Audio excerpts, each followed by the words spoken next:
L'épisode d'aujourd'hui se déroule à Aire-la-Ville dans le canton de Genève sur l'exploitation de Jonathan Christin pour parler des fameuses moissons. Jonathan, bonjour. Bonjour. On était avec toi le 6 juillet dernier en pleine période des moissons, une période très importante pour les agriculteurs. Aujourd'hui, on est le 27 juillet, on voit que les moissons sont terminées. Est-ce que tu peux nous présenter en 2 mots ce que c'est finalement ces fameuses moissons? En fait, les moissons, ça consiste à récolter les semis qu'on a fait 6-8 mois à l'avance. Donc les blés, les colzas et tout ça. Donc le but, c'est de ramasser la graine qui est dans les épis. Donc on prend un peu de tige, on voit la machine, elle prend les graines. La graine, elle va dans un récipient qui s'appelle la trémie, la batteuse. Et après, la paille ou les résidus de récolte passent par derrière et qui sont épandus sur le champ. À quelle période, chez nous, dans nos régions, les moissons commencent et se terminent?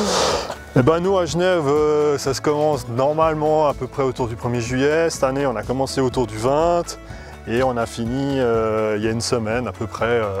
On a encore fait 2-3 petites bricoles, mais en gros, c'est à peu près 3 semaines, un mois de moisson. Du début à la fin des moissons. Donc une période relativement courte sur l'année où il faut quand même aller assez rapidement. À un moment donné, on vous voit à 3 moissonneuses-batteuses dans le champ. C'est vraiment pour aller le plus vite possible. C'est qu'en fait, on a le début des moissons, c'est tranquille, un peu la mise en route. Après, il y a le gros boom, et puis quand il y en a qui commencent, et puis quand ils annoncent des orages, là, quand on était les 3, c'est qu'ils annonçaient de la pluie le soir, et tout d'un coup, il y a tout le monde qui appelait. Et on était à côté, le client avait d'autres parcelles, donc on s'est concentré sur celle-là. Et puis on a fait quelques moissons à 2-3 machines, et c'est aussi sympa. Et on avance. Et le client, en fait, il a que les chars à un endroit, parce que si on va à 3 machines chez lui, il n'arrive pas à suivre. Et puis voilà, donc on essaye de regrouper. Et comment tu sais que ton blé, il est arrivé à maturité et que c'est le moment de le battre? En fait, visuellement, on va voir les parcelles. Des fois, on va voir les parcelles des clients, où c'est le client qui va voir. Il regarde, et puis après, on prend des 3 épis. On le roule dans la main, comme ça on essaie d'avoir que le grain de blé et puis on le croque sous la dent et puis on se dit voilà, c'est bon. Et après on vient avec la machine, on fait des fois un petit essai. On va au centre collecteur pour mesurer, voir si l'humidité est bonne. Parce qu'en fait on mesure que l'humidité. Il faut que ça fasse 14,5, puis si ça fait en dessous, c'est bon, on déclenche la moisson. Et après au bout de quelques jours, on voit que c'est mûr et puis tout arrive mûr. Donc c'est les premières parcelles qu'on teste. Plus globalement, tu pratiques ce qu'on appelle l'agriculture de conservation. Est-ce que tu peux nous décrire en quoi consiste cette méthode? C'est qu'en fait, je ne travaille plus mes sols. Après les moissons, je sème des couverts avec un semoir qui fait juste une fente d'1 centimètre. Je pose ma graine, je passe le rouleau. Après, il y a un couvert qui pousse ces jours. On attend un peu de pluie. Après, au mois de septembre, il est à peu près comme ça. Au mois d'octobre, il fait entre 70 et 1 mètre. Ça dépend les années. Et là, après, je viens le rouler avec une machine, on appelle un rouleau fracas, c'est un rouleau qui coupe, qui le broie et qui le laisse au sol. Et là, je reviens avec un semoir à ressemer dedans. Et en fait, je ne travaille plus mes sols. Là, on voit, c'est un champ qui était déchaumé, travaillé, donc chez moi, c'est jamais ça. On voit toujours les chaumes de blé, on voit toujours les résultats. Et en fait, c'est plutôt comme ici, la prairie. En fait, la prairie, elle pousse, on ne la laboure pas, elle revient, il y a les graines. Donc moi, je sème dedans, et c'est vrai que j'utilise un peu des herbicides. Et puis en fait, après, je fais les conventionnels, les désherbages, les apports de matière organique, les engrais et tout ça.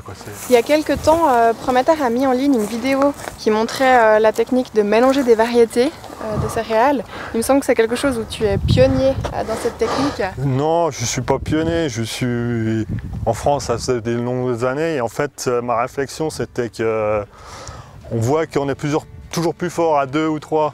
Donc une année, j'avais une variété de blé, puis dans le champ d'à côté, elle était juste limite pour passer le test de germination.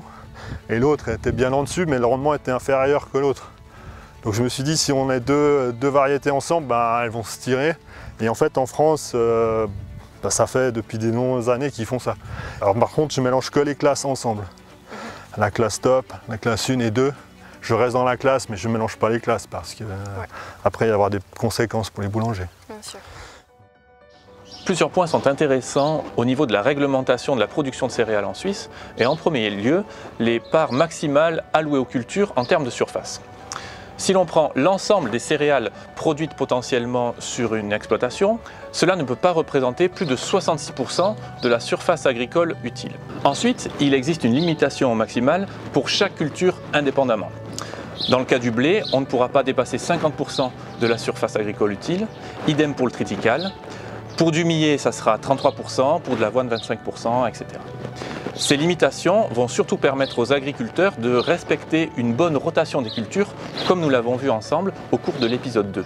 Il me semble également intéressant de faire un petit focus sur les variétés et les différentes classes de blé que l'on peut produire en Suisse. On distingue 5 classes différentes ici. Premièrement, les classes top 1 et 2 qui serviront à la fabrication de pain, avec des qualités boulangères différentes entre ces 3 classes. Vient ensuite la classe des blés fourragés, qui, comme son nom l'indique, sert à l'affouragement du bétail. A noter d'ailleurs que des blés de classe top 1 et 2 peuvent être déclassés et utilisés comme blés fourragés au cas où ils ne respecteraient pas certains critères de qualité. Et enfin, la dernière classe est réservée à la production de biscuits, mais celle-ci ne représente que 5% voire moins de la production de céréales en Suisse. Jonathan, on est de retour avec toi. Est-ce que tu peux nous présenter ton exploitation? Donc mon exploitation, elle est sur la commune d'Ernaville, un petit peu les communes alentours, mais assez proches. Question sol, j'ai un peu de tout, j'ai des graviers, j'ai des grosses terres. J'exploite une 50aine d'hectares, la moitié en blé.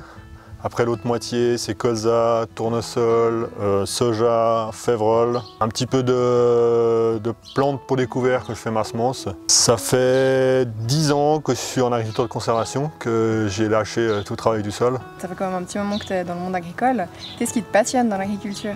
Ce qui me passionne, c'est dur parce que je suis né là-dedans depuis tout petit. J'ai vu entre guillemets que ça, mais je voulais faire que ça. Là, ce qui me passionne dans l'agriculture de conservation, c'est qu'il y a tout à revoir. Il n'y a rien qui est fait, on ne peut pas dire faut faire ci comme ça. Et en fait aussi avec AgriJeunesse, je travaille beaucoup à faire des essais, on fait des essais de couverts, de différentes plantes, différents mélanges. Entre guillemets, on fait un petit peu de recherche, on est des petits chercheurs.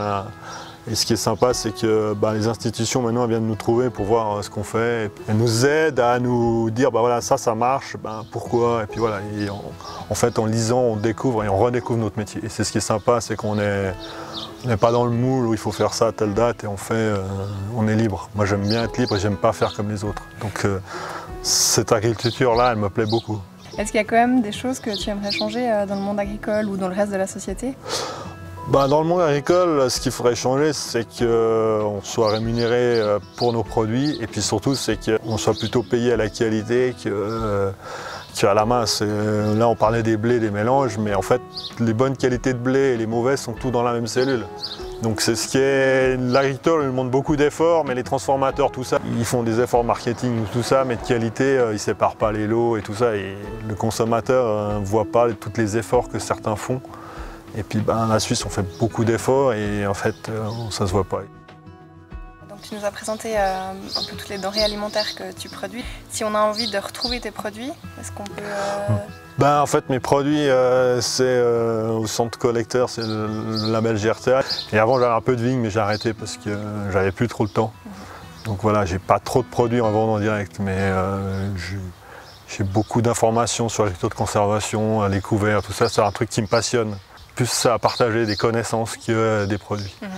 Merci beaucoup Jonathan d'avoir pris le temps de nous recevoir. On espère que la suite de la saison se passera bien pour toi et tout bon pour la suite. Merci à vous et puis bonne continuation et à la prochaine. Si vous aussi vous terminez vos moissons, vous vous êtes sans doute posé la question de vos engrais de fond avant d'attaquer les semis d'automne. En effet, si vous n'avez pas ou peu d'engrais de ferme, si vous exportez les pailles après les moissons, vous allez devoir rapporter suffisamment de potasse et de phosphore pour ne pas faire baisser la fertilité de vos sols. Timac Agro vous propose donc une solution coup double avec sa gamme Physalgue, des amendements P ou PK enrichis en carbonate de calcium marin qui vont vous permettre de jouer le rôle d'engrais de fond d'un côté, mais aussi d'amendement calcique, idéal pour vos sols acides à faiblement acides. Chaque formule Physalgue bénéficie aussi de la spécificité Physactive qui permettra une meilleure minéralisation de la matière organique et aussi un développement plus rapide du système racinaire pour la culture suivante. On parlait des pH acides tout à l'heure. Si en revanche vous avez des pH plutôt neutres à alcalins, je vous renvoie vers la gamme Topphos qui celle-ci a été décrite dans l'épisode Semis de maïs. À bientôt dans Carnet des Champs.